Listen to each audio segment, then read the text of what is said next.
What's going on, bottom line viewers? It's Mitch here, joined by Dilly, Vanilli, and Kevil. We are here to preview and predict the NFL week number 5. We're already 4 weeks and almost 5 weeks into the NFL season. What? It's crazy, Dylan. It's crazy. But we're already past the first month of NFL action. We're into October games. And as I said, through the first 4 games, I kind of give that an extended preseason period for some teams to work out some things. And now games start to become a little bit more important. You know, there's obviously when we get into December, they become ultra important. And in the NFL, every game is a must win because there's only 16 games that you play. But it seems like teams in September kind of don't know their identity. And we saw that with a few teams, especially in September, like my Patriots and like Kev's Seahawks. And we'll see if that's what they are from what we saw in September or if they're a different team entirely. So it's going to be interesting in October. And week number 5, week number 6, this area we sort of start to actually figure out now that we've had a few games under our belt. Okay, this team's actually good. This team is a pretender. This team's a contender. And we sort of figure that out. So, guys, week number 5, what's the thing that you're looking forward to most this week? Looking forward to seeing some teams, bounce back from a couple of hard games last week. Again, another crazy week. Again, predictions were trash. We'll get to the standings in a minute. But I'm looking forward to some good games between teams that might be in the middle of the rankings and trying to get higher up. For example, Patriots, Buccaneers, they've had a struggle for their first couple of games. Packers, Cowboys will be a good one. Rams, Seahawks. So there's a couple of interesting matchups here that are going to be interesting to see if they can improve their teams, improve their struggles, or if they're really going to have this thing continue throughout the season. So I'm looking forward to that. Mitch, what do I always say in the NHL? What do you need to win? 2 goalies. Do you need 2 quarterbacks to win? This is the week of backups. E.J. Manuel, Matt Castle, Brandon Whedon was signed by Tennessee. Case Keenum if he's playing again. Keenum. I don't want to say it, but I kind of got to. Guys, there's a guy named Colin Kaepernick. He's not bad. I hate this shit. He doesn't have a job. When He's is looking this for a man job. gonna get He has the second best interception percentage in NFL history. I saw that stat today. There you go. Ooh. That could be a whole other video. That really could. I don't get it. Brandon Whedon is better than Colin Kaepernick, according to the NFL. Yep. Mm-hmm. Sure. Okay. Anyways, if you guys are with us live, make sure you let us know what you guys think. Who's winning this week? Are the Cowboys going to lose? Are the Patriots going to go to 2-3? Are they going to go to 3-2? Are the Seahawks going to lose again to the Rams? What's going to happen this week? Let us know in the live comments. And if you're watching this after the fact, make sure you have liked the video. Make sure you have subscribed to the channel and comment below your picks as well, because we want to hear from you. So let's go to the games, starting off with the Thursday nighter, which is my Patriots taking on the Tampa Bay Buccaneers in Tampa Bay. This was a game before the season where everybody was looking at the Patriots as this great almighty team where we thought the Patriots would probably be 4-0 at this point, and this would be a game that they might slip up on. And now I have a totally different outlook on this game, because now that the Patriots are 2-2, I actually give the Bucs a less of a chance to win this game, because I feel like the Patriots need to win this game. This is a huge game. Similarly to the way that the Cincinnati Bengals game in 2014 was huge when they said they're on to the Bengals after that Chiefs game when they were 2-2 that year. It's the same thing here. They have a chance to go 3-2 and a chance to fix their mistakes. But what I saw last week is concerning. Don't get me wrong. I'm not here to, say that the Patriots are all rainbows and butterflies and ice cream and all this crap. The Patriots defense, looked like doggy doo-doo last week. They literally on one play, and I'm not sure if anyone else saw this picture, They had 8 guys cover Christian McCaffrey on one play, and they had 2 people on the left side of the field on a screen pass not covered. One of them was 20 yards down the field, which Cam Newton could have thrown for an easy touchdown. The other was Whitaker, who got the ball and ran in for a touchdown 40 yards out. So the Patriots defense, communication-wise, is still terrible. They need to fix it really badly, and this needs to be the week that they do that. I think the offense will be fine. I think the Bucs are banged up on defense.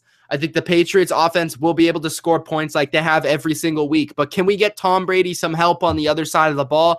That's the huge question. I think regardless, I think this has to be the game where the Patriots turn it around. And that's why I'm saying that they will turn around and they'll win in a big way. They'll win by at least 2 touchdowns in this game, and the Patriots are going to take it. It's my prediction. You listen here, young man. Listen here. Oh, man. Here. Oh, no. I want to talk to you about a game back in the 1862. It was the Kansas City Rams versus the Oakland Atom Bombs. We had weird names back in 1862, but those were the names. There was a team on one side, the Oakland Atom Bombs beat the Kansas City Ram Bombs 47-0. Because the other team didn't have any players to play defense. Like that one guy, there was Dylan, my middleman. Okay, old man, I don't mean to cut you off, but where are you going with this? Cut to the chase. Here's the point, young man. You listen when old men tell stories, because they're important stories for his story, okay? You young people out there with your internet and your YouTube and whatever that is. You're on YouTube right now, old man. You listen to me, I'm talking. Respect your elders, young man. Respect elders. That defense that lost 47-0 with no players on there is better than the New England Patriot defense right now. I know this, old man. The Patriots literally could not cover anyone. They if you look at the stats right now, they are giving up 60 more yards per game than anyone else in the NFL. Thanks for that, old man. I got some stats here. I'm gonna throw it out here. I know Mitch has heard these stats probably quite a bit. The Patriots' total offensive yards is an average of 445 per game. They give up 468. That's terrible. That's 335 passing and over 130 in rushing. They score 32.3, but they also allow 32. That's not a good average. That barely wins you football games.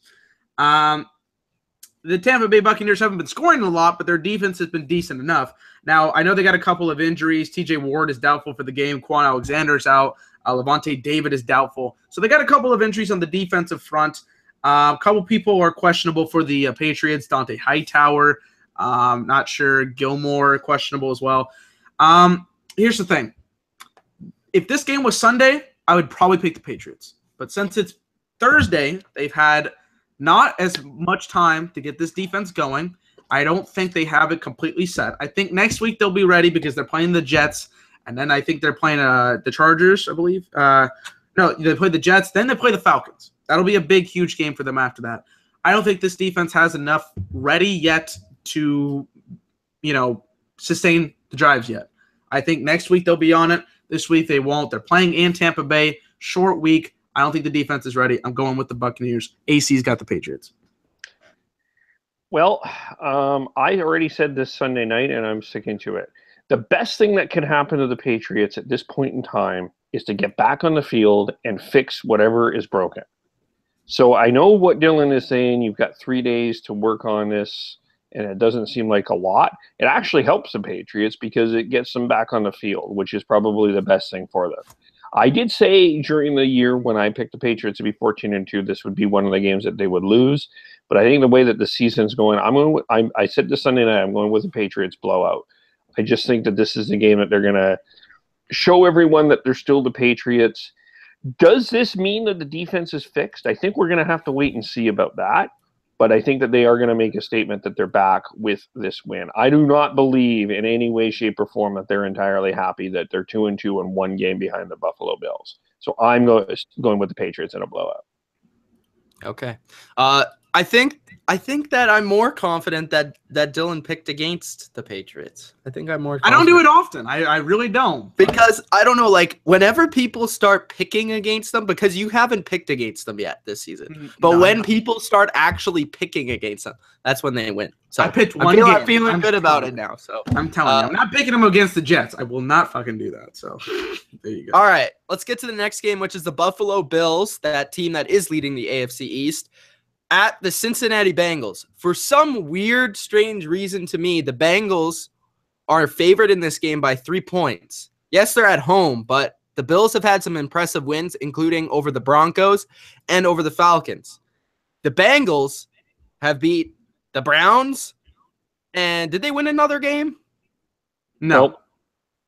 So they beat the Browns. They beat the And they're favored against the Bills. That pretty much says it all for me. I think the Bills are the better team. They're the better coach team. And I really like what their defense has been bringing. Their defense is forcing a lot of turnovers, a lot of stress on the quarterback. And I think what we saw last week is that the Bengals were playing a Browns team that simply couldn't get a pass rush. They didn't have Myles Garrett, so that obviously hurts them.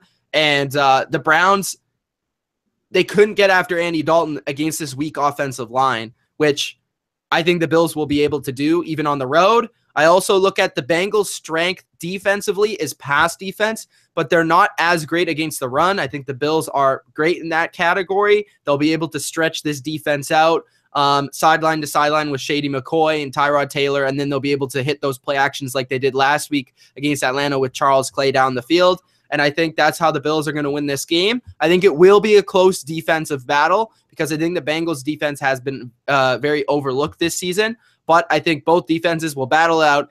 In the end, I just think the Bills are the better overall team at this point, playing the better football. Yes, the Bengals had an impressive win against the Browns, but I don't think it's enough for me to shift my entire perception of this team. So I'm going with the Bills. I really don't get why the Bengals are favored by 3 here. I'm baffled by this. The Bills have beaten the Falcons, who are otherwise undefeated. They beat the Broncos, who are otherwise undefeated. And the Bengals have looked shit all year. What? I don't understand that whatsoever. This Bills team's looked impressive. They haven't gotten the benefit of the doubt. We've been picking against them. And I guess against a very, very bad team, let's be honest here, I got to pick with the Bills. I even if they're playing in Cincinnati, I don't think that's going to factor much. And the Bills are looking to win this division.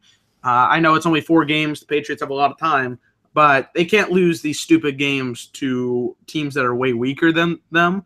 And if they want to be 4-1, that'll be very helpful on their record. So I got to pick the Bills. It's too big of a game for them to lose this one. Yeah, I'm going with the Bills here too. I just think that they've got a lot going for them. They got an efficient quarterback. They create turnovers. They run the ball. Dalton, still, I'm not convinced that things have been turned around. They blew that game against Green Bay. Their defense is good. I still think they're meh. And I feel like the Bills have established themselves as an identity of a very physical football team, and I think that continues. I go 2010 Buffalo. Okay. And AC has who? AC has the Bills. New York Jets at the Cleveland Browns, and one of the stinkers of this week, and we'll get to another stinker that's this also... will be lit. What are you talking about? We have like 3 or 4 stinkers on the schedule, which makes this week 5 kind of a tough week to pick because of those games where they're so bad you don't know who to pick. But to be honest with you, I've seen nothing from the Cleveland Browns that makes me believe that and makes me have confidence in picking them. Usually when there's 2 terrible teams in a game, I pick the team that's at home.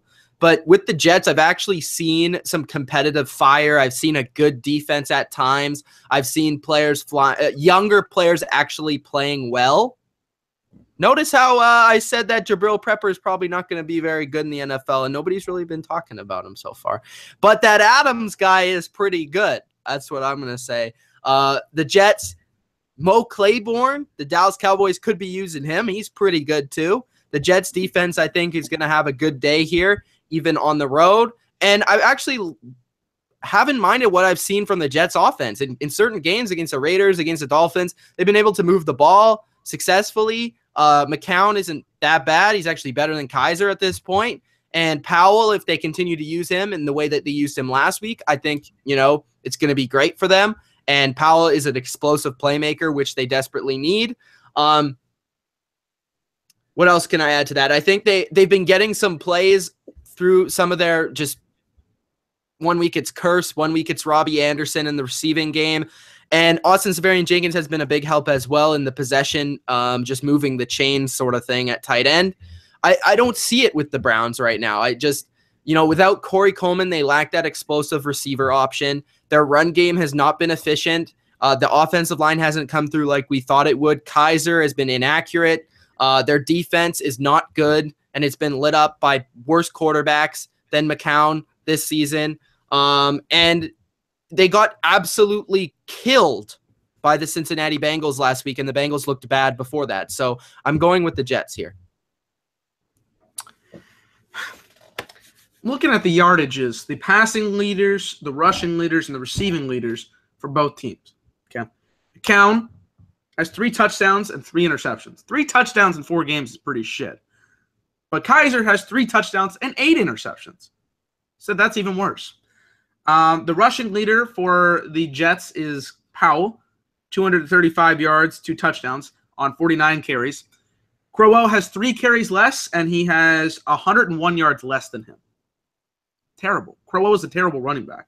And then you go to receiving yards. Robbie Anderson has the most catches, or has 12 catches, 204 yards, and a touchdown. The leading receiver for the Browns is Duke Johnson. Duke Johnson, the running back. Not an actual receiver, a running back. Why should I pick this team? I don't care if they're home. The one good thing you were really high on the Browns before this season. I was. I thought they were going to be good. Myles Garrett's going to be playing this week, so that could be the reason why they win. I'm going to be honest with you. That is a good reason. I even retweeted it, right? But in no good conscience could I pick the Browns this week. And this was my game that I said, whoever AC picks, I'm going to go opposite because I have blank. He has the Browns, so I'm going with the Jets. And they're going to be 3-2. Holy shit. Yeah, I was higher on the Browns than as well. I had some hopes, and I just have watched them fade away.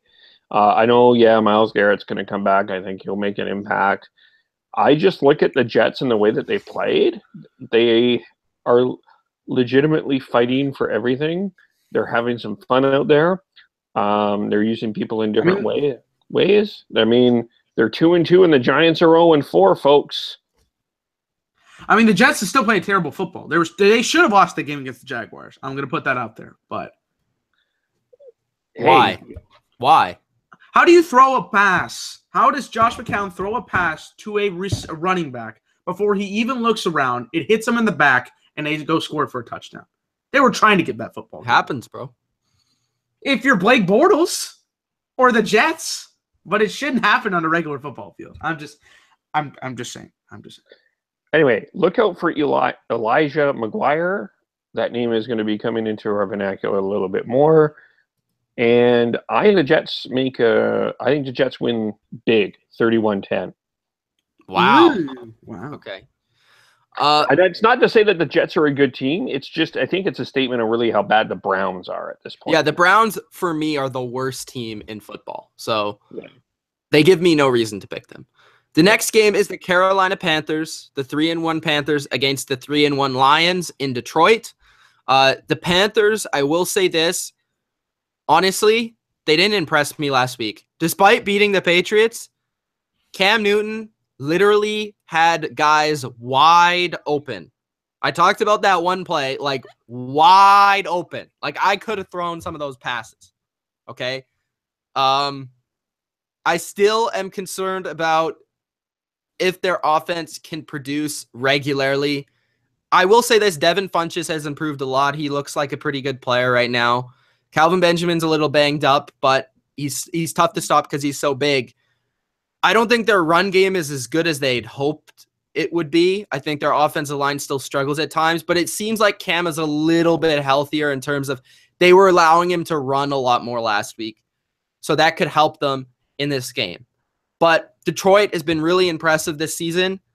I think they might, again, in this game, like they did against the Vikings, struggle to score because the Panthers' defense is pretty good. Every defense looks kind of bad against the Patriots, but their defense is pretty good, especially Luke Kuechly looks like he's on his game. Their linebackers are fast. I think the Lions won't be able to run the ball quite the same way that they did against the Vikings. And that's been an impressive part about the Lions is they've actually been a little bit balanced, and their defense has been forcing turnovers. They've been playing really, really well, and I think that's why the Lions win this game. I think their defense will be all over Cam. I don't think they'll be, Cam will have any rhythm in this game. I really like what I've seen in terms of their safety play. They've like Glover Quinn, Tavon Wilson. Those guys in the secondary have been forcing a lot of forced fumbles, interceptions, just turnovers in general. And I like what I've seen from the Lions. They are one of the best teams in the league right now. They're playing good football. They're well coached. They're not making typical Lions mistakes at the end of games. Matt Stafford's making enough plays to win. They've been able to run the ball decently. And that's why I'm going with the Lions. Although I think this game will be tight because the Panthers defense is decent enough to make this close. But I think the Lions win another close one, similarly to the way that they beat the Vikings last week. Lions went out there last week against one of the best defenses in football, and they still won that game. I know they only scored 14 points, but that's still pretty impressive. I like what Matthew Stafford's bringing to the table. He's a top 5 quarterback right now, and he should be considering he got paid all that money in the offseason, and I've been saying it, praising him for a long time.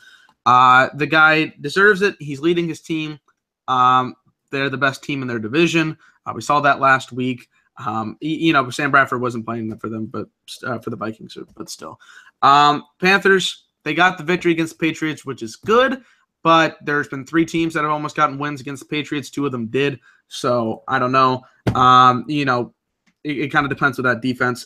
Panthers, I'm still kind of questioning about them. I still think they're the weakest 3-1 team out there in football, and I have a lot more faith in the Lions and what they did. And even though I didn't pick the Lions last week because I thought the Vikings defense was going to stop them, and they mostly did. I have the Lions being too dangerous this week. I see Golden Tate getting a lot of catches. I see Matthew Stafford throwing a couple deep bombs. I think this is going to be a good game for the Lions to test out the rest of the season. They'll be 4-1 here. Going Lions. Yeah, I think to me, I still am not entirely convinced about that wide receiver core in Carolina. And I actually have to admit I'm a little bit disappointed in Christian McCaffrey. He hasn't got a touchdown yet. He's averaging. He's done nothing. He's done nothing. Yeah. I love McCaffrey, but he's literally done nothing. He had one 100-yard game, but they lost that game by 20 points. Yeah, and he's averaging 2.9, and they don't run him. They run Jonathan Stewart. I found ultimately that their offense was a little bit too predictable. What I'm liking from Detroit is I go back to the Monday Night Football game against the Giants when Stafford threw for 122 yards and they were still able to win. So they're able to find ways to win. They average 4.8 4.8% of the opponent's pass attempts is an interception, which is second best in the league. I just think that they're very creative, and I have to say, if I had an NFC power ranking, I would have Detroit number 1 right now. And probably, yeah. And so I'm going with the Lions. I think the thing about the Lions is it's been a little concerning is their pass game has been a little concerning because they only really have like one receiver, in my opinion, in Golden Tate that can really like win a man-on-man like situation. That whenever they've played teams that can like match up man-to-man like the Vikings did last week or the Giants did, their offense hasn't been very effective because those other guys like Marvin Jones, Kenny Golladay, whoever else it may be, haven't been able to win those one-on-one matchups. And it's just Matt Stafford trying to make a play on his own and fit the ball into a tight space. But I just look at the Panthers defense and they're all zone coverage primarily. And I think when a team is like that, the Lions do a little bit better in their passing game. So that is something to look for in the future with the Lions is when they play good defenses that play man-to-man the way that the Giants or the way that the Vikings can the Lions still win games without their defense holding a team under 14 points? Yeah. So it seems like we all have the Lions. Going to the next game, it's the San Francisco 49ers in Indianapolis to play the Colts. The Colts were in a tight one last week, 18-18 with the Seahawks. Whoa! I took a 10-minute nap. I wake up. It's like 35-18 or something crazy like that. The Seahawks ran away with it. I think what happened was the Colts just got, in Jacoby Brissett and their young team kind of just got baffled with what was going on. The Seahawks, they really needed that game. That was a must win. That was a must big performance for the Seahawks in front of their home crowd. And the Seahawks started to kind of run away with that game. And the Colts with Jacoby were in his first ever road game. It was a tough one for him and a tough one for their team. But they were competitive for a large majority of that game. So the 49ers were also competitive against the Seahawks. And the 49ers have been competitive a lot of times this season. But I've liked what I've seen from the Colts this year in terms of a little bit of explosiveness through their offense. Despite one game with San Fran, despite me being a huge Kyle Shanahan fan, I feel like they just don't have enough talent on that offense to make a lot of plays. Their defense has been iffy. It's been okay at times. They were in a field goal fest against Arizona, who's also right now one of the worst teams in the league. I think this is going to be a similar game to the way that the Colts beat the Browns. I think they're going to get some big plays down the field through T.Y. Hilton, who I think will have a big game, Dante Moncrief, Jack Doyle. These guys, they have talent offensively, and I think they'll be able to make some deep plays down the field with Brissett at home. And their defense hasn't been too bad. So I think that the Colts will win this game, and I think they'll win it probably by a touchdown. And I actually think it will be kind of high scoring. I think it will be 28-24 or something like that. I can't trust the San Francisco offense after scoring field goal after field goal after field goal after field goal last week. I'm happy about that because they did lose 18-15 when I had the Cardinals winning the game. So thank you. But 49ers should have won. Oh, well, don't show them the stat sheet. Colts, I like what Jacoby brings to the table. I like what I've seen out of him. He brings some kind of intensity, which is good. I like intense quarterbacks. It makes it fun. The rest of the team, T.Y. Hilton, I think, has a contract. I don't know if he does. Oh, shit. Frank Gore, is he 34 or is it 340? I'm not sure yet. But that might also be the same amount of yards he ends with at the end of the season. But I don't see anything out of the 49ers that really shocks me, shows me anything that can win against the table. Can they win this game? Yes, because they're two teams that have a combined record. Wait, did you just say that can win against the table? Win against the table, man. The settings, the Who is the table?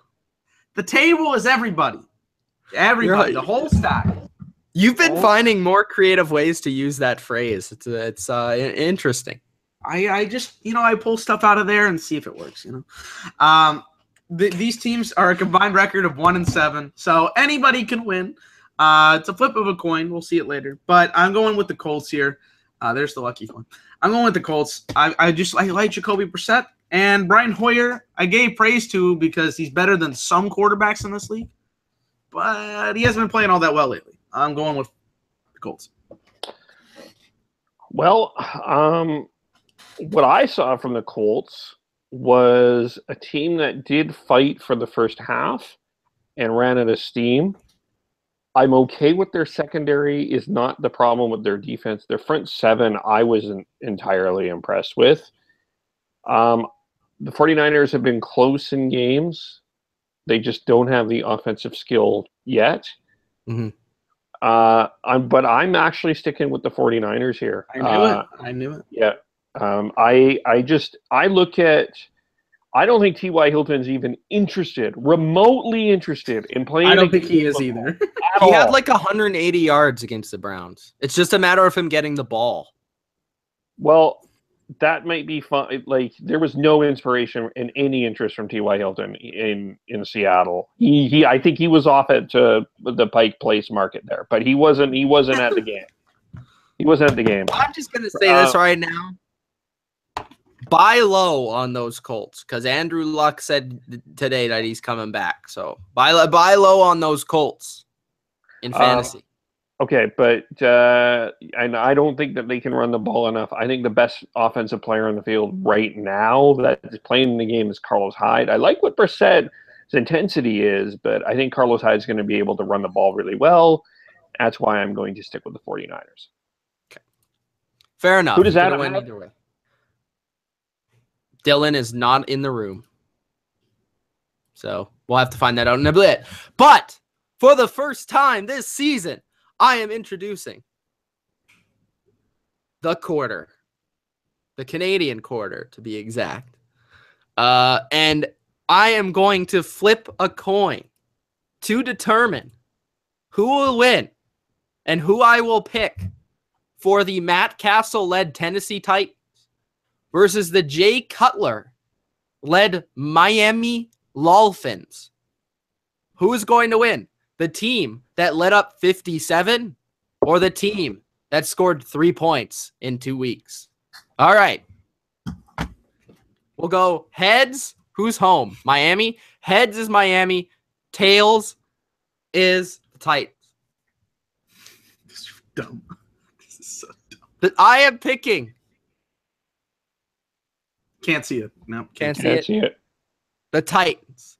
It's tails. All right. I'm picking the Titans because this week is the week of the Patriots. There's no explanation. The no week explanation. You is flip the the week coin. of the Patriots. All right. Tom Brady and the Patriots are going to whoop ass on Thursday night. Then we're going to have Jacoby beat the 49ers. Then we're going to have Matt Castle look like vintage 2009 Matt Castle, toss 3 touchdowns, and beat the Dolphins. How about this that? guy played for the Cowboys, and he looked like shit. I'm not cheering for this match. My only concern with this pick from the quarter is that Matt Castle has approximately had 18.5 concussions, and he may not be able to deliver the plays in the huddle. So we will see. But I'm picking the Titans. Okay, first off, this drink I got was shit. So I'm going to leave after this one just to get a drink. Okay, so the Dolphins have scored approximately 6 points in their last 2 games. None against – yeah, congratulations to the Dolphins. 0. They pitched a shutout, or they got shut out by the Saints defense. Are you kidding me? Are you kidding me? And then they only put up 6 points against the Jets. Are you kidding me? Are you kidding me?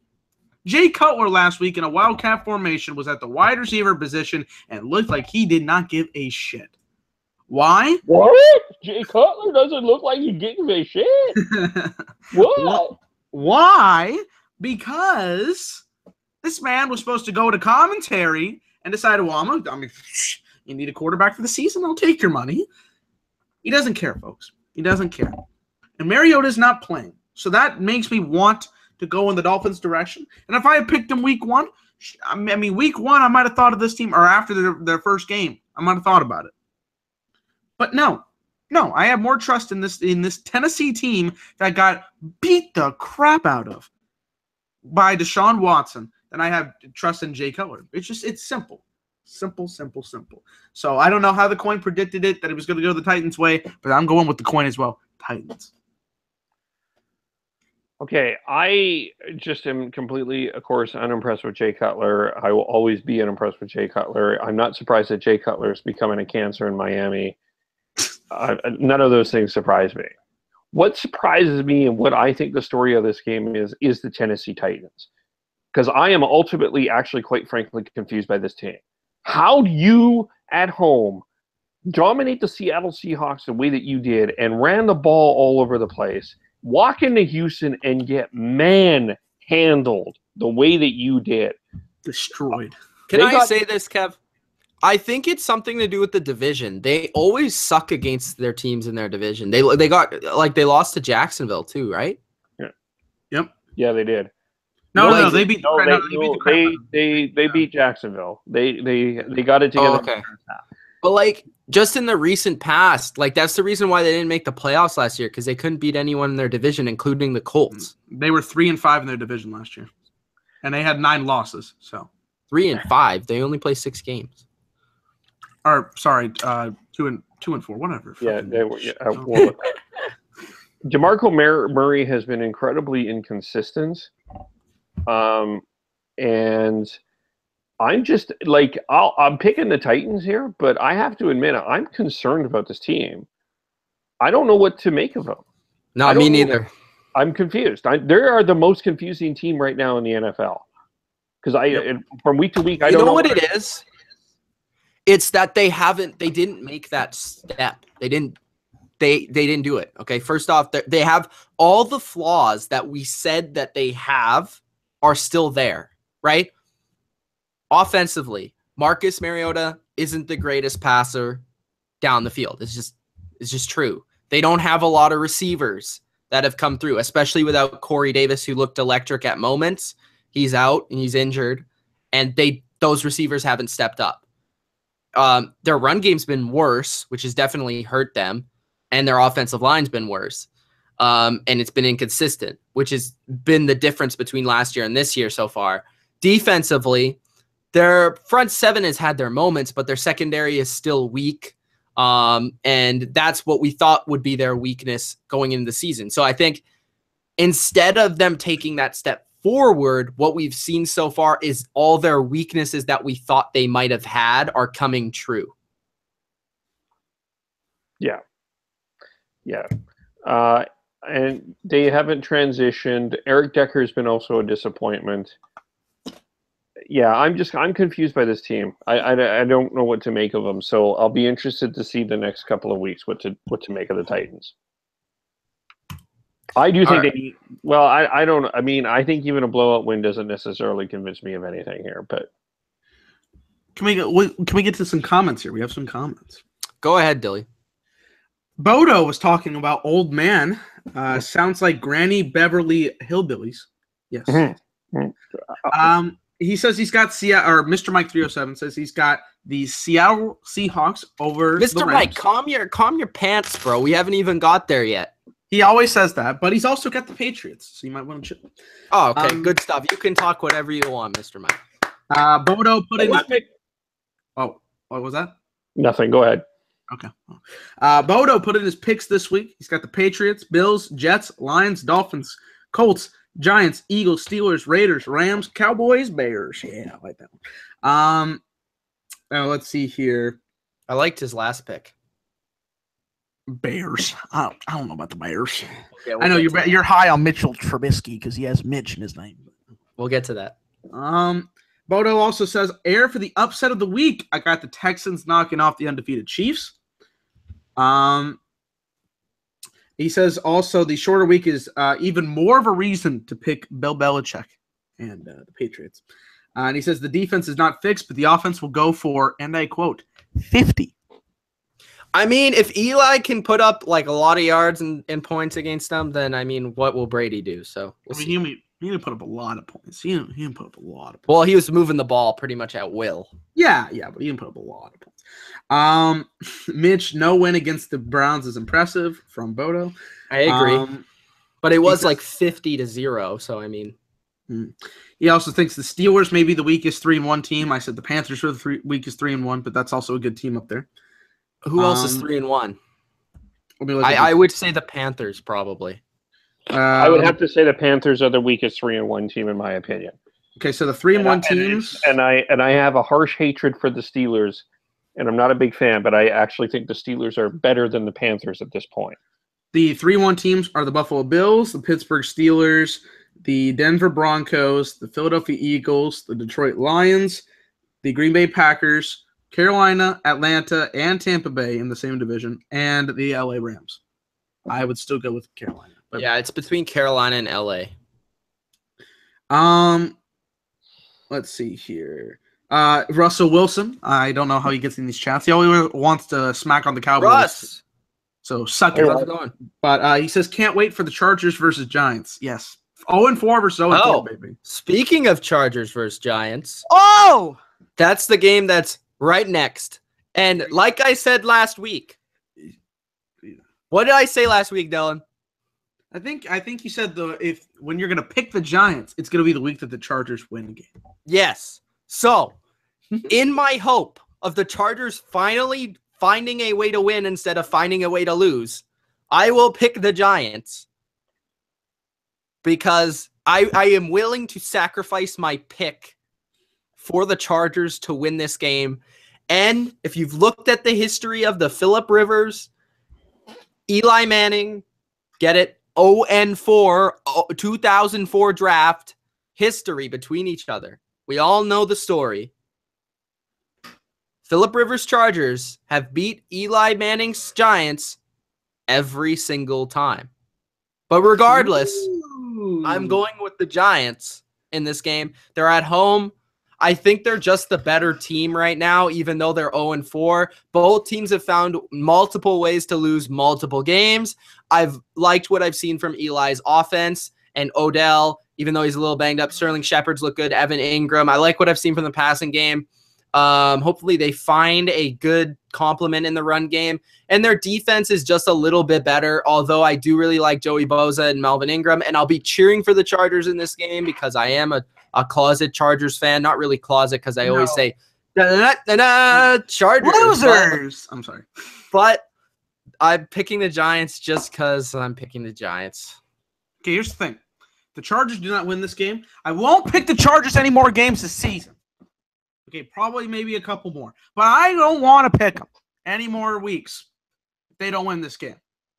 Both teams are 0-4. I mentioned this on Monday. Kev still thinks that there could be a tie. One of these teams is guaranteed to win. One. Just one. They're both terrible in their own different ways.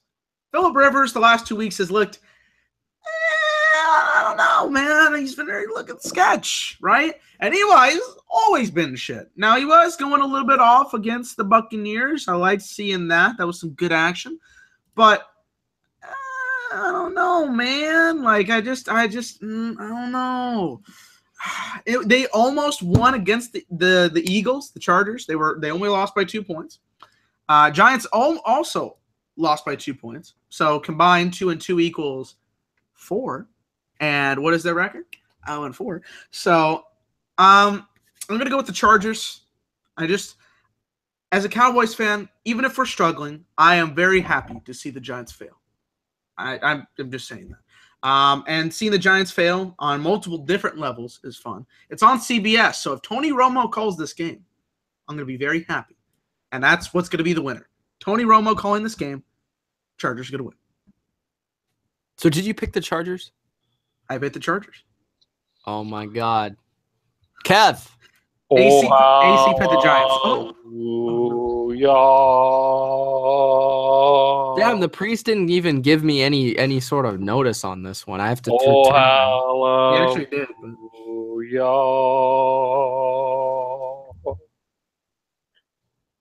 We gather together in loving memory of the Giants and Chargers. We think of the Chargers and young Woo Koo, who, with his right or left foot, sadly does not have the ability to kick a football ball between two yellow posts. We also are sad for LA as they are unable to attend these games. So we remind the people of LA to go to the local stadium and follow the team. There are delicious nourishments, snacks, and refreshments that you can get at any time. Hot dogs, nachos, and such. We don't promote alcohol here as the priest, but that is your decision. But we are also sad of the Giants, who have a man with a biblical name called Eli that cannot throw a football ball with his right or left hand, and a coaching man who's unable to strategically place his team in any possible way to win. And we are sad for the one Tony Romo and Jim Nantz, who have to sit and watch and tell us about this terrible, awful game. Anyway, Beautiful. Beautiful stuff from the priest this week. Beautiful.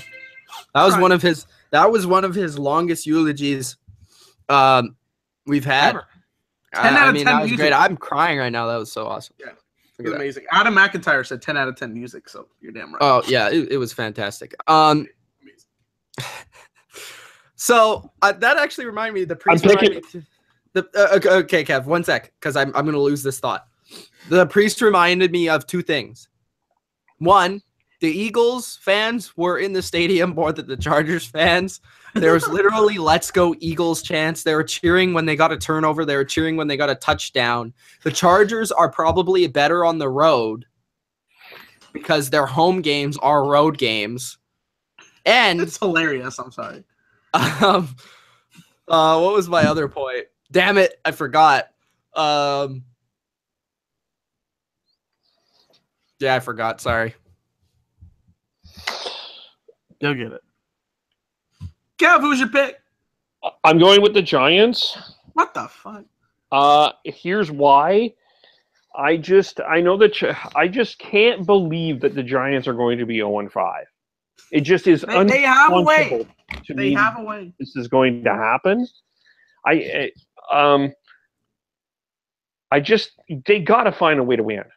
They really do. Actually, you know what? No, I can believe. I'm going to go with the Chargers. I changed my mind. Yes. I think that they have enough. The Chargers have enough athleticism that they can do this.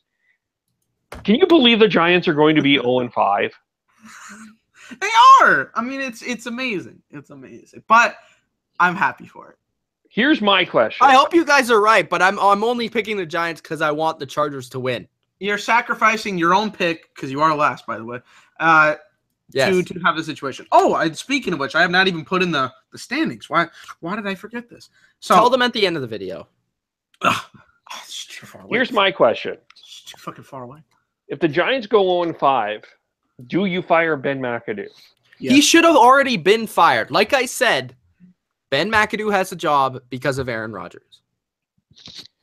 Yes, they're showing the game, the Chargers-Giants on my Okay, TV. and the Chargers-Giants game will be amazing, if only because there will be at least one moment where Rivers will freak out at Wisenhunt for not going for it on 4th down. And then there will be another moment of them panning to Eli with his face like this. That would be like. By the way, they're showing this the Chargers-Giants game at the house. It's the 2 games that I'm going to get to see. So lit, Romo. I hope you call the game. It's going to be lit. And I want to see the Giants go 0-5 because the other game we're going to talk about later that I'm going to see is not going to be all that fun. So go ahead. Okay. The next game is the Arizona Cardinals at the Philadelphia it's this game. ES Eagles. I'm going with the Eagles here, simply. They're at home. Carson Palmer is not good. The Cardinals are not good. Their defense has its moments, but the Eagles' defense, their defensive line will dominate. Palmer won't have a lot of time, and quite frankly, the Cardinals receivers won't scare the Eagles secondary, despite it not being the strongest. The Eagles have looked impressive. They've found a run game with LeGarrette Blount and Wendell Smallwood. That adds a new dimension to their team and their offense. Carson Wentz is one of the best top 10 quarterbacks in the league right now. And I really like what I've been seeing from the Eagles. I think they get a big win here at home against the Cardinals. And they'll have those Eagles moments where they'll get a pick six or a kick return or something wacky. But the Eagles will win this one pretty comfortably here. This is the other game I get to see. Funny how they want me to see 2 division teams. Great. In 2 different games. Great. Okay. Cardinals won 5 of the last 6 against the Eagles, but the Cardinals were better teams in 4 of those 5 games. I can guarantee you that. 5 of those 6 games. Eagles. They've looked really good. They've been impressive. As much shit as I've given them before, they are the best team in the NFC East right now. They're playing good football. Carson Wentz is looking very good. The running situation looks to be fixed. That's good. They have Jeffrey, which is a great receiver, and Zach Ertz is looking great. Rest of their receivers, iffy, but they're making it work. Defensively, when they get Ronald Darby back, it's going to be a really good defense, or at least a better defense. Their front 7, I still think, is really, really solid. Their cornerbacks are needing a little bit of help, but it's against the Cardinals. I don't think Homer's going to go for that much. Fitzgerald might have a great game. But other than that, he doesn't know who to throw it to. So, no question, got to go with the Eagles. Yeah, I'm going with the Eagles here. I've made so many statements about how terrible the Arizona Cardinals are.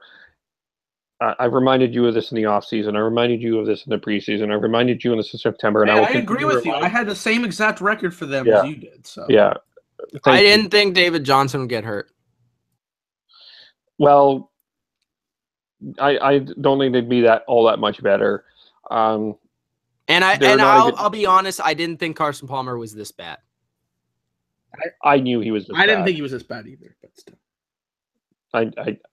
I told you so. I don't want to say I told you so, but I told you so.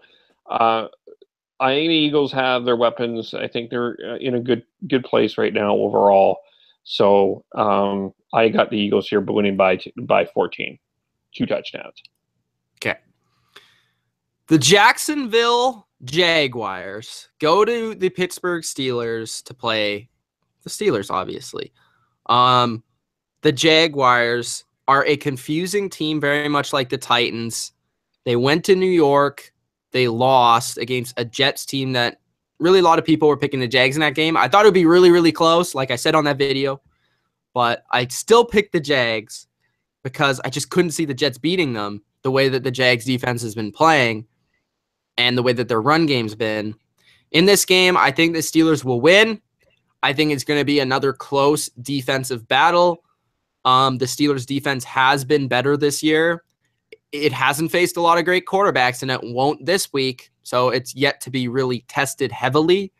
But they have a good run defense for the most part. They've had some weak games against the Bears in particular.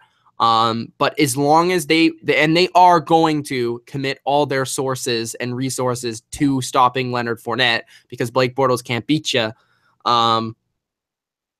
I like what I saw from Le'Veon Bell last week, and I think the Steelers finally figured out to go back to what their recipe of offense was last year, and that's give the ball to Le'Veon. In this game, they'll do that, and they'll rely heavily on him in the receiving game and in the running game to get it done because the Jaguars will have those receivers mostly locked down because that's what the Jags do. But the Steelers will find a way to win this one. I'm going to say it's going to be 18-13 for the Steelers. I'm watching ESPN. I just saw the stat. It has nothing to do with this game. It has to do with the Patriots. Most points allowed in the first 4 games after allowing the fewest points the previous season. 1990 Broncos, 97. 2002 Bears, 98. 2017 Patriots, 128. Holy fucking shit. Anyways, I just like blown away. Okay, so actually the Patriots in the first 4 weeks have given up the same amount of points they gave up in the first 8 weeks last year. Holy shit. And also 7 yards allowed per play through first 4 games. The last 2 teams to do it, the 2017 Patriots and the 2011 Patriots. There you go. I also learned that. I told you that team was shit. They are shit. I don't know how they made the Super Bowl. All right, anyways, offense. Thomas Edward Brady. Thomas Edison Brady. No. Aaron Hernandez. Just go ahead. Where were we at? Wesley Welker. Yeah. Okay, continue. Wesley Welker. I used to have a jersey. I don't know where I had it. Whatever.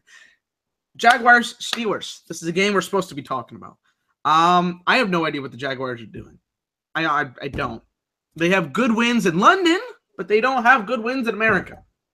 I think I have figured this. I mean, I have agreed with Kelvin here. The Steelers have not looked all that impressive. They are the second or third weakest 3-1 team in football.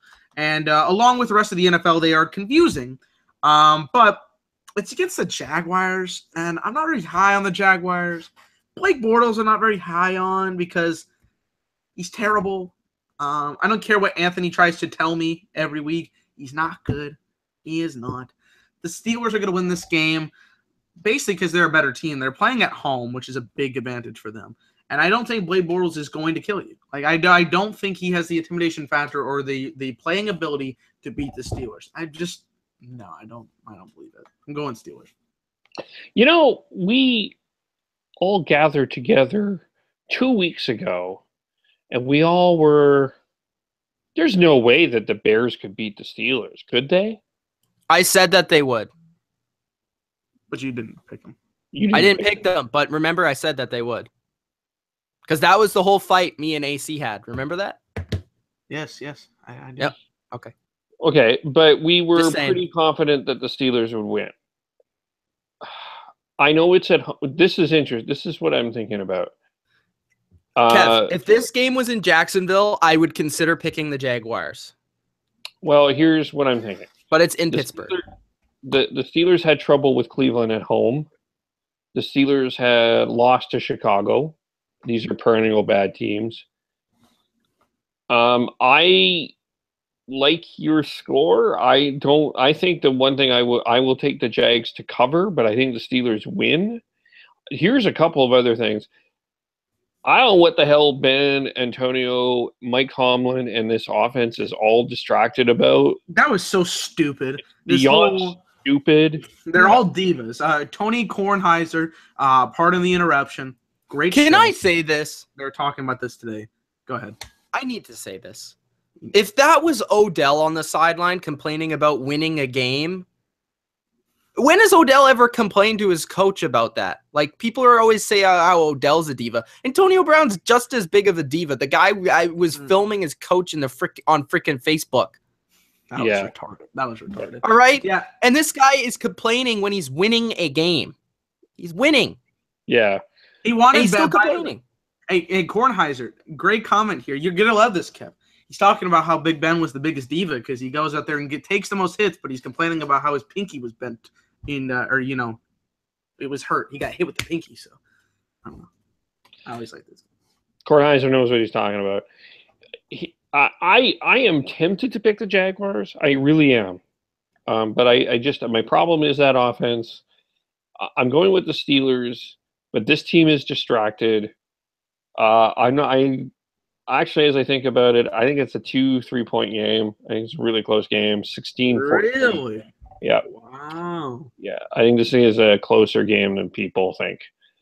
I just think that the Steelers team, as good as they are, and as impressive as their defense was against the Ravens, I think the other thing was how bad we'll get into the Ravens here, I guess, soon, but the Ravens looked awful. That was more Ravens looking terrible than the Steelers looking great. So I'm still not entirely sold, but I think they can beat the Jaguars at home. Adam McIntyre in the comments says, we're going to eat our words after the Jags shut them out 36-0. No. I'm sorry. I'll give you praise. I'll give you $100, but no way is that going to happen. 36-0. No. Okay. No. And it's the big one. It's the Seattle Seahawks in LA to face Stephen Amell's Rams. You can't beat them. You can only hope to contain them. Let's just get to Kev. Kev, preview this game. Tell us why the Seahawks will win it.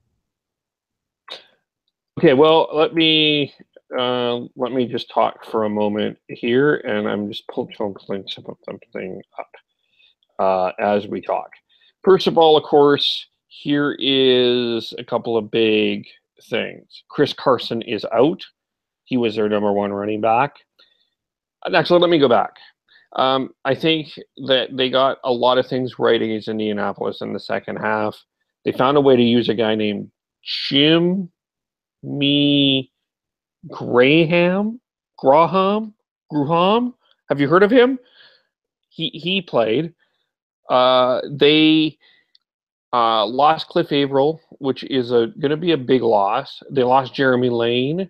He's not going to play, but I think how long? Averill's at least they're using the word significant, which they're not. Which basically we'll see what the injury report was saying. Justin Coleman, in my opinion, is the second best corner on the team. Really liked his speed. Really liked his coverage. I was glad that they got some turnovers for touchdowns. I was glad that they kind of got in that overwhelming presence. That's what I liked.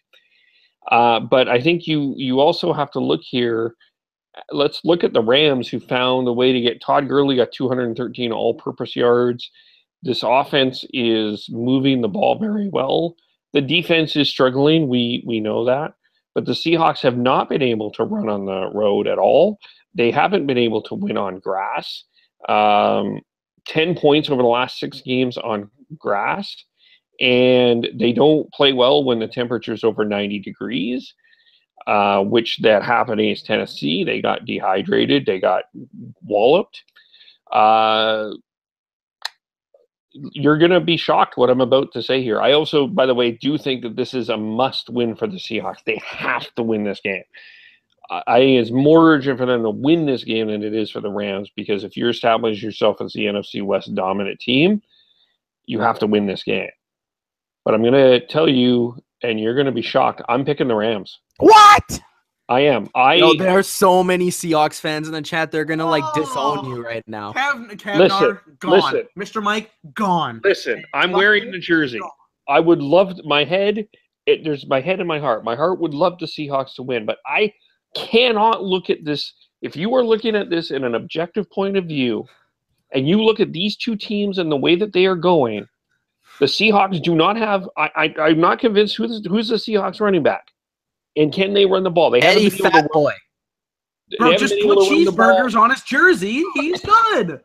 He's going to rush for monster yards. They haven't been able to run the ball. Where's his Chinese food? Shit. I still don't think that this offense is on the same page at all. I don't think Darrell Bevell and Russell Wilson understand offense at all. I'm concerned about the kicking game. I'm concerned about clutch kicking at the end. Blair Walsh missed a key field goal at the end. And the way that what has happened in 3 of the 4 games with the Seahawks is you've been able to, running back has dominated the game. DeMarco Murray had a big game. Carlos Hyde had a big game. Rodgers and them were able to convert third downs.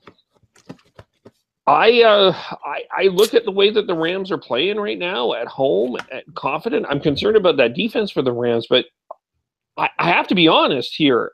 I just think the Rams are right now a better team than the Seahawks.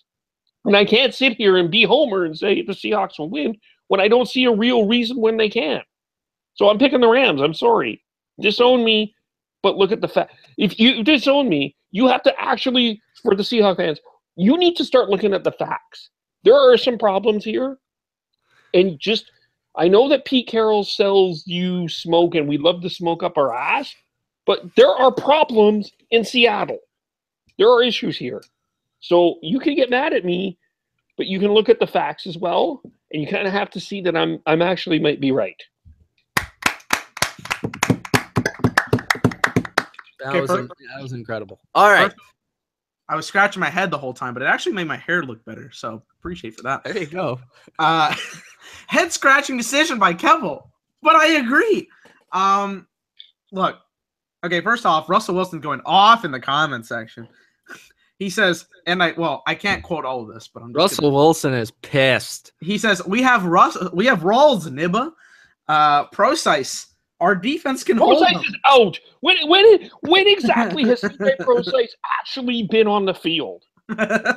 Our defense can hold them. Can someone tell me in a specific time that CJ Procise has played more than 4 plays with Seattle? He says, "I'll look at some facts. 10-1 in October. The Patriots game last year where he lit them up." He says they're 10-1 in October games. That's his stat. That's in fact. That's his facts. Look, I watched the Rams play the Cowboys last week. That's kind of what made me inspired to do the video, which has done very successful, about whether the Rams will be doing or are they contenders or pretenders. But I look at this game as an interesting one. Me and Kev were talking about this on Sunday Night Football. Was it Sunday or Monday Night Football? One of the two. Sunday night, yeah. Sunday night, that's right. And I look at this game and I see 2 different teams here. I see the Rams as, look at this offense. Jared Goff, you're right, Russell Wilson, isn't Aaron Rodgers, Nibba, but he is been playing pretty good. I mean, let's be honest.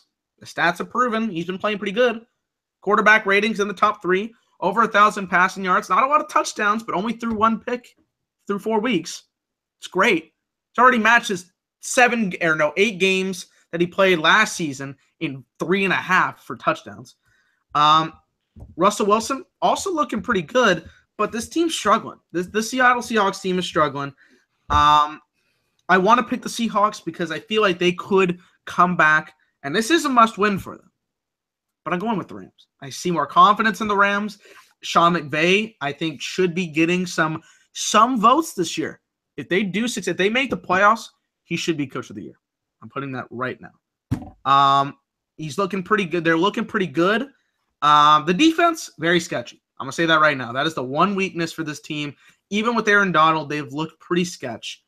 But I'm going with the team I think is the best right now and having the best chance to win this football game in LA. I'm going with the Rams. The key to this game is if the Seahawks can block. Offensive lines. What I don't understand. Plus, let me say this. What do I always say, Kev? Offensive lines. Bad offensive lines. Don't travel. Don't travel well. The Seahawks, their offensive line didn't look too bad last week. Well, they were at home in a must-win game against the Colts. Do the Colts have Aaron Donald? No. Colts have nobody, dude. Can we name people on their defense? Okay. See, that's what I want to be see. Honest, now that you guys have all on the Rams, I kind of want to go with the Seahawks. But like Kev said, I can't go away from the Rams here. I just see too many positive points in the Rams' direction for this game. The Rams have had much worse teams and been able to beat much better Seahawks teams in this same situation. They're at home. It's not in Seattle. Russell Wilson's going to have to deal with Aaron Donald in his face every second play. They're not going to run the ball because Chris Carson's out. And I think they're going to have to be able to protect Russell Wilson or they're not going to be able to win this game because they're going to need to pass the ball. Wilson's going to have to do it on his own and extend plays and go down the field. And then you look at the Rams offense and Todd Gurley right now is the second best running back in the league. Not only running the ball, but catching the ball. They're using him in new creative ways with Sean McVay. Sean McVay's been amazing so far. Jared Goff has been efficient. And I think that is something the Rams do have right now is they have a decent offensive line. Cliff Averill is out, like Kev said. And I think that just overall that offense finds a way to move the ball. McVay is so creative with this offense. They'll score enough points to win this game. These games are always close and always tight. And if this game was in Seattle, I'd probably go with the Seahawks. But because it's in LA and because of that offensive line and because of the way that the Seahawks have played so far this season and the way the Rams have played so far this season, I have to go with the Rams just because I believe in them a little bit more at this point. Do I still believe that the Seahawks are going to be the better team at the end of the season? Yes. Yeah. But do I think that the Rams will win this game? Yes, I also believe that. So we're all on the Rams, it seems like, except for AC. AC has got the Seahawks. So there you go. Everybody in the comment section, they have got them there. Somebody's picking the Seahawks. Just not me. And that was a good point, Mitch. They have way worse Seahawks or Rams teams have somehow found a way to at least beat the Seahawks once in every season. So let me say this to the Seahawks yellers out there and the Seahawks fans. I'm going to say something that's going to actually probably piss them off, but I want them to think about this. If they lose, I actually think this might be a good thing because you're in a bye next week and you might consider making the change that needs to happen. Darrell Bevell. I was just going to say, do you trade Richard Sherman to the Patriots? No, that's not happening. Forget it. Forget that ever happening. Okay. You stick with your corners over there. Oh, Gilmore, I don't know if we can consider him a corner. He doesn't know what's a run, what's a pass. He doesn't know what's going on. So, okay. Next game is the Baltimore Ravens at the Oakland Raiders. The only reason I'm going with the Raiders, even with having EJ Manuel at quarterback, is that the Baltimore Ravens have looked horrendous the last couple of weeks on offense. And I've liked what I've seen from the Raiders defense against the Broncos team at home. They kept them in a tight game without their quarterback, without their offense being anemic. I still think the Raiders are going to struggle a ton on offense. But I think they're going to be able to pull one out at home. Too many injuries for the Ravens at this point. Their offense is brutal. And the Raiders defense has shown enough in certain games. I think this is another matchup that they can win. And I think that's why the Raiders are going to take it. It's not going to be a pretty one. It's going to be black and blue, but I think the Raiders are going to win this one 13-10. EJ Manuel.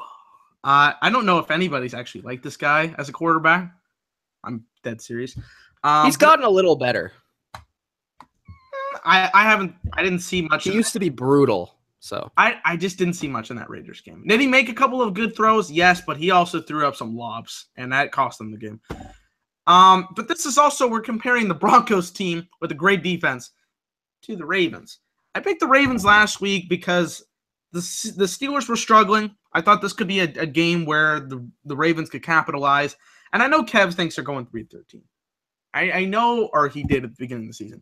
I know the Ravens haven't looked great, but I thought last week they were going to get that upset because Pittsburgh wasn't playing great. No, I was dead wrong, and I'm going to continue to pick the Raiders here. AC also picked the Raiders. I just think there's too many weapons on the offense. I think they've got time. You know, EJ Manuel was thrown out to the Wolves last week against one of the best defenses in football, and now he's playing the Ravens. You know, give him a little bit of time to study the playbook. I get it. You study the playbook through training camp, but he hasn't started. He hasn't played a game, so it's a different situation when you get thrown out there in the middle of nowhere. This time he's had a week to prepare. He's playing a very worse team, and they're playing in Oakland. So I'm going to go with the Raiders, even without Derek Carr. Yeah, I'm going with the Raiders here, too. I think the Ravens might be one of the three worst teams in the AFC. I still am not convinced about this team. I think they were awful against Pittsburgh. This was awful. That was just it's terrible. I can't even. Too many injuries. Not an effective quarterback. Predictable offense. You know where they're throwing. They're just throwing it deep. They can't they can't make a clutch stop. Can't make a clutch offensive play. I actually don't think EJ Manuel is that bad. I think he'll do okay in the system, and the Raiders defense bounced back after an abysmal performance against Washington. So I'm going to go with Oakland here at home. okay. The Green Bay Packers go to Dallas for the rematch of the divisional game last year. Dylan, give us a preview, and of course, tell us why the Cowboys will win. These Packer games always piss me the fuck off. All right, anyways. Dallas. It was a very sad week on Sunday when the Rams won.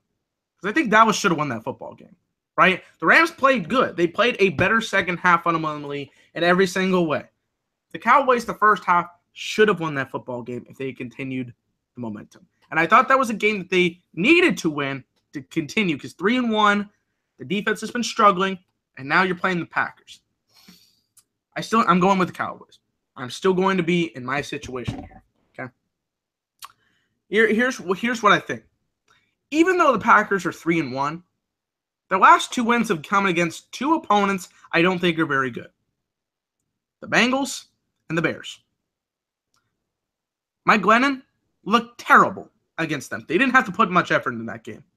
And they almost lost to Cincinnati, who has played one good game against one of the worst teams in football.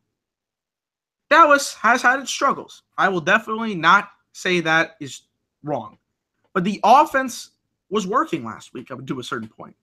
Ezekiel Elliott had a very good game. They were using him as a receiver, which is good. They need to use him as both a multi-usage running back because that's what the NFL type is getting to at this point. There's no more Adrian Petersons where you're strictly running the football. It's all about using you in multiple situations. If I got to throw it to you, if Dak has to get that situation, we saw a touchdown against Pittsburgh last year. We went for 86-yard touchdown off a screen pass. So that's the kind of things that we need to do. We need to use Ezekiel Elliott. We need to get Terrence Williams the ball. Where the hell was Bryce Butler? He didn't make a touchdown. That's a good thing, but he didn't have many things. Jason Witten had one catch for 9 yards last week. what the hell? And I think they're playing against a pretty bad defense. Not the worst defense, but I don't think they're great. And the Cowboys need to focus on that. Aaron Rodgers could have a field day against our defense, and that scares the hell out of me. So I'm not going to be surprised if the boys pick against the Cowboys. I'm not going to be surprised by that. But I'm going to pick the Cowboys here. I think in this situation, the Cowboys need to win. This is, again, like Kev's Seattle Seahawks. My Dallas Cowboys have to win this football game because the Philadelphia Eagles are 3-1, probably going to go 4-1 this week. If we fall to 2-3 and the Redskins go up 3-2, that is not a good situation for us. It is not going to help the Cowboys. Got to win this football game. So I'm going Cowboys. I'm going Packers. Of course you are. I know they're down 2 running backs. They're down Ty Montgomery and Jamal Williams. Their defense may be better than we think at times. They're showing some flashes. It's not spectacular, but they're showing some flashes. I think they got one of the best receivers in the league in Jordy Nelson. I look at Dallas without Sean Lee. The Rams scored 5 straight times. Mm-hmm. I don't know if where was Lawrence? Like, did he even appear? Like, by the way, David Irving is coming back this week. So I also want to bring that up. That'll help out. That'll help the defensive line. So those two coming together. Yeah, that still doesn't. That doesn't convince me of anything. I just think that Aaron Rodgers and Jordy Nelson are going to have a big day, and I'm not convinced that this Dallas receiving core with Dez and I don't know where Jason Witten is. Can you please find Jason Witten? He had one bad game. He had 2 bad games. He had one bad. He's old. He can barely run past the line of scrimmage, Kev. He's had one. He's not the Rob Gronkowski. This guy. One good game. Yeah. I just think Aaron Rodgers and Jordy Nelson are going to have a field day on that defense, and I think Green Bay wins handily. I think it's a 14-point win. Okay. For me, I was going back and forth with this one. I could see reasons for both teams winning this game. I think if Dallas can run the ball effectively, and they can get Dak into some good situations, and if Dez can dominate his matchup, which is crucial, they can win this game. But ultimately, I have to go with the Packers because I looked at the injury report, and the Packers seem to be getting a lot of players back this week. Both their tackles should be playing because they practiced today. Mike Daniels should be playing because he practiced today. So Mike Daniels is their best player on their defense. I think that's definitely going to help them. And I think the Cowboys, we've seen 2 things with their offense, which is different from last year. One, they have a weak link on their offensive line. Jonathan Cooper, who tried out for the Patriots last year, was awful, horrendous, got cut. He is not good, and he's the reason why their offensive line isn't as good as it was last year. And the second offensive line? Yes. The second thing is that Dez Bryant is no longer elite. We've been saying this, and this takes away from part of their offense because now teams aren't afraid to really leave Dez on an island with somebody. So they're not having to double team him, which allows another guy to come into the box. I like what I saw from the Packers' run defense last week against the Bears. I think they'll do decent in that category. I still think this will become a shootout. But at the end of the day, when it's a shootout and you have Aaron Rodgers on one side and Dak Prescott on the other, I have to go with Aaron Rodgers to make a couple of more plays to win this game with that receiver core. I don't think that the Packers will have a lot of success running the ball, but I just think, like Kev said, Aaron Rodgers is going to have a nice day in this game. His receivers and him are awesome. And I don't know. I just don't trust that Cowboys defense. I've been this way the entire offseason. I said the Cowboys would go 7-9. They're looking more like a 7-9 team to me after the first 4 weeks than they are a playoff team. So I have to, with sticking with that, I have to pick the Packers. I will also point out that not only David Irving is coming back, Chidobe Awuzie is coming back, Nolan Carroll's coming back, Anthony Hitchens is coming back. So more defensive help. And Chaz Green will be starting over Jonathan Cooper next week. Okay. Next, we have the Kansas City Chiefs at the Houston Texans. This game is going to be on Sunday Night Football. This is going to be a really fun game to watch. We have the Texans flying defense. We have Deshaun Watson. And then we have the Kansas City Chiefs who are undefeated. Alex Smith playing his heart out. Tyreek Hill, Kareem Hunt, the best running back and arguably MVP in the league. And a lot of stuff going into this game. These two teams have played each other a lot over the past few years. Chiefs have mostly won those matches, but the Texans did win last year with Brock Osweiler. So that's interesting. I'm actually going to pick the Texans. They're at home. I think this is a game that the Chiefs lose, and I know I sound like a Chiefs hater, but I only picked the Redskins last week. I still thought the Chiefs would win, but that was just because I bet on it, and I hate Justin Houston, so that's another reason why I have to pick the freaking Texans here. But I look at this game. The Texans are riding high. They have a lot of confidence in their young quarterback. I think the Chiefs may, not struggle, but I think that Deshaun Watson will be able to have a couple of big plays in this game with his legs. And I think that the Texans have so many great athletes and phenomenal players in the front seven that the Chiefs won't be able to dominate in that facet of the game with Kareem Hunt and with those weird motion plays that they do. Clowney is too good. Merciless is too good. Watt is too good for that. I think they're going to have to rely more on Alex Smith's arm, and I haven't liked what I've seen from that offensive line. They've given up a lot of sacks, including against the Redskins. So I think that overall, I'm going to go with the Texans here because they're at home. They're a good home team. That defensive line is going to get after Alex Smith and Deshaun Watson, and that confidence that he brings to this team is going to be the reason why they win. Kareem Hunt is the MVP this year so far. Don't at me. But in this game, I saw the Chiefs. I saw the Redskins game. It was a great game. It was one of the best games so far this season. But the Redskins defense might have won that football game had they not gotten hurt. If Josh Doxson had caught a football like a correct human being, they would have won that football game. Almost. I'm pretty sure they would have won that football game.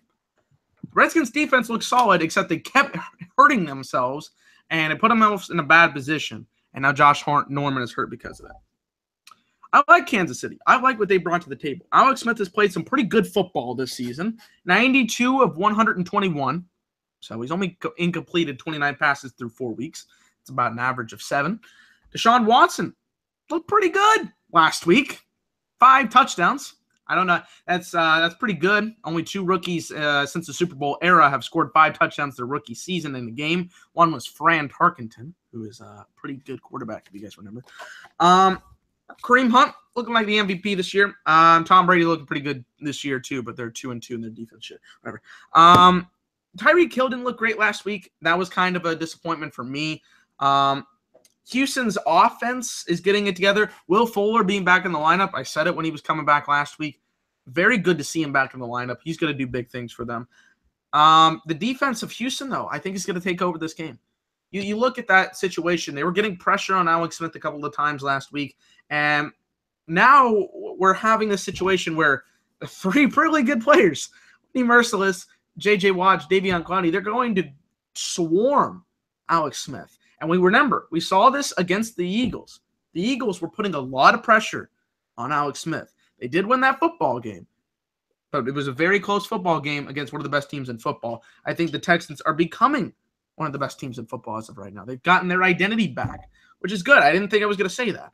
But they had that really good impact game last week. Their defense went off. 4 interceptions, a touchdown, a fumble recovery, whatever. They really helped my fantasy team. Thank you very much. I'm going with the Texans. I think this is going to be a good victory for them, and they will not be any more undefeated teams after this Sunday night. Yeah, there's a lot to like about the Chiefs. They're 4-0. They find ways to win. But I look at this Houston Texans team, and I might argue that this is the best team that the Chiefs have faced so far. No offense to Mitch, but I think right now this is the toughest. Well, the Patriots did beat the Texans. Barely. Yeah, barely. Yeah, they did with this terrible defense. So with one of the greatest quarterbacks in the history of football, the greatest quarterback in the history of football. So they could be very easily 3-1. Sorry, guys, go ahead. Yeah.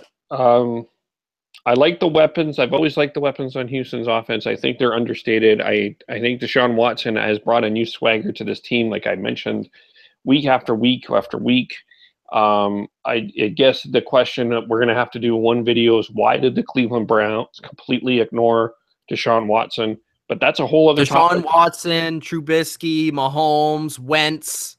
Yeah. Wentz is the biggest one because he's a baller. Yeah. A baller. Mm-hmm. Yeah. But the bottom line is I look at the Texans and I think that I think they can win this game. I think they have the weapons to do it on offense and defense. I picked them to win the Super Bowl. I picked them to be in the top 2 seeds. I had them. I've had all of these things. I've been a believer in Houston, and I continue to believe. We all have. If the street preacher was here, he'd say, "Hallelujah! I believe in Deshaun Watson." That's exactly right. And AC has picked the Chiefs. Okay. And on Monday Night Football, we'll see a debut of Mitchell Trubisky.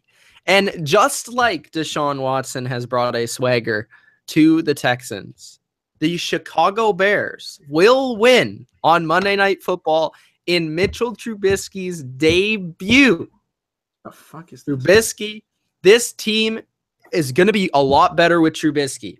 Glennon sucks. Not only does he suck, but he doesn't fit the offense correctly. This offense is built around their running backs, their running game, and using an athletic quarterback to make plays outside the pocket. It's exactly what Mitch Trubisky can do. He is a lot better than Mike Glennon. He is, in my opinion, the best rookie quarterback that was drafted this year. And I think he's going to show why against a really good defense. And I think that the Vikings, without Dalvin Cook, who I picked as Rookie of the Year, and he was playing really, really good, was their offense. He was their offense. He was the reason why the receivers were playing so well, which I think if the Vikings do win this game, it's going to be because Thielen and Diggs go off. But with Case Keenum still at quarterback, and the question there, and this being in Chicago, where Chicago's played really good this season, I really like the Bears to win this one. I think this is going to be an upset here. I think the front seven of the Bears is going to completely shut down McKinnon and Murray, and they're going to force Case to beat them. And I just think that Trubisky, with his swag, is going to win this game. You guys can count on me on late night football, right? I'm 8-0 on Sunday night and Monday night football games.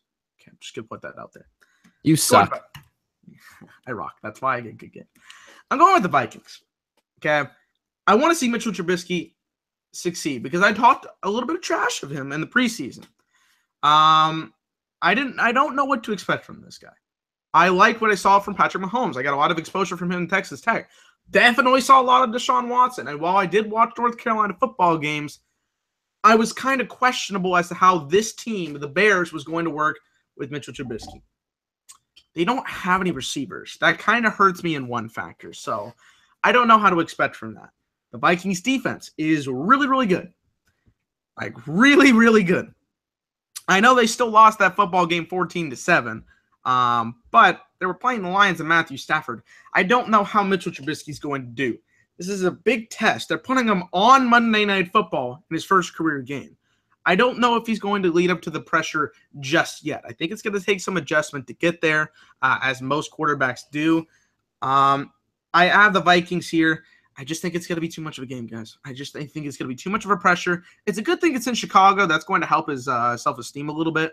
But they get too much on me. AC's also got the Vikings. I think Latavius Murray might have a big game this week. Yeah, I mean, I don't know who Trubisky is going to throw the ball to. That's my problem.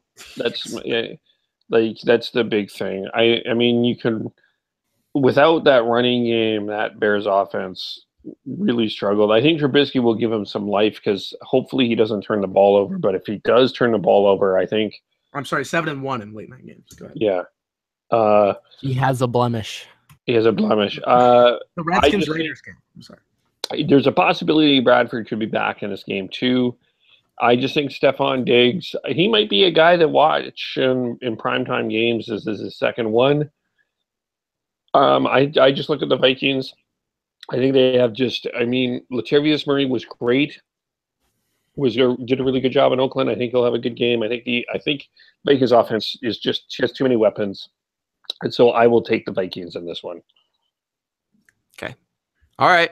And AC is picking the Vikings? Yes, sir. Okay. All right. So those are our picks and our preview for week number 5 of the NFL season. Can I get the standings real quick? Sure. Go ahead. All right. Standings through 4 weeks of the NFL season. AC and Anthony are currently number 1. They're tied for first place, 37-26 record. Myself, 1 game behind them, 36-27. Kev, not in last place, 33-30. And Mitch screwed himself with the last game decision, 32-31. So that we are no still worries. Come back this week, Mitch Trubisky, baby. We're still 6 games difference. That's not too bad. And if you get double digits, you're out. But yeah, Mitchell Trubisky, that's the one. Yeah. Okay, let's go. Hello there. Let me. I need to speak to all of you. All of you, hello. I am actor. Yes. Hi, actor. I talk about acting. And I want to talk to the bottom line view. Ooh. Okay. You have great actor. You have Mitchell, great actor. Dylan, great actor. The man named AC, although rarely appears. Great actor. That Anthony guy, very good at acting. Very good. You brought in 2 new stars, Johnny and Anna. Good at acting. Good actors. And then, of course, you have the great and amazing Careful. Amazing. But you are missing one actor. Look at program. You have program. You have this actor. Mitchell, Dylan, the AC, the Johnny, the Anna, the Cavour, the Anthony. But I can't find the 50 Trent. What? Oh, Where is the 50 Trent? There's nowhere to be seen. What? He's not performed. He's not behind the curtain. I look over here, no 50 Trent. I look over here, no 50 Trent. I look up here, no 50. There's no 50 Trent. 50 Trent, where are you? Come back to perform. Hashtag find pity. Actor out. Go act. And on that note, we will leave you with the great words of the actor. Hashtag find fitty. It's Mitch, Dylan, Kev. Week number 5. Enjoy the football games this weekend. Tune in to Sunday NFL Live, baby. And the start 'em, sit 'em for your fantasy team. Peace. I miss you, Fitty.